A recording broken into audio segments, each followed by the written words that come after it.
Hello অসুর, কে বলছেন? আমি দুর্গা বলছি। অপুর মা দুর্গা? আরে না রে গাধা, আমি তোর পুরো গোষ্ঠীর মা দুর্গা বলছি। ও বলো মা, কি হয়েছে? ভালো আছিস? এতদিন তো ভালোই ছিলাম, এখন মনে হয় ভালো থাকা আর হলো না। কিছু বললি? কিছু না, তুমি বলো। 1 বছরের মধ্যে তুই তো পুরো আমাকে ভুলেই গেছিস। আমি কি তোমায় বলতে পারি? এই শোন না, তোর সাথে আমার একটা জরুরি কথা ছিল। হ্যাঁ মা বলো, কি কথা? আমি 10,000 টাকা দিয়ে 10 হাতে নেল এক্সটেনশন করিয়েছি। লড়াই করার সময় যেন আমার একটা হাতের নখও যেন না ভাঙে, ঠিক আছে? আর যদি আমার একটা হাতের নখ ভেঙেছে তাহলে তো বুঝবি আমি কি জিনিস।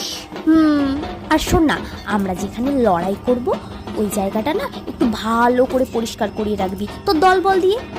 আর আমি পার্লার থেকে 15,000 টাকা দিয়ে হেয়ার স্মুথনিং করিয়েছি। ধুলোবালি লেগে যদি আমার হেয়ার ফল হয় তাহলে?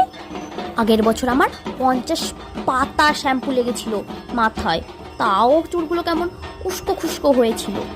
প্রতি বছরে বছরে এতগুলো শ্যাম্পু লাগলে শ্যাম্পু কেনার টাকা কি তোর বাবা দেবে? হ্যাঁ, আর কিছু না। আচ্ছা ঠিক আছে, বাই।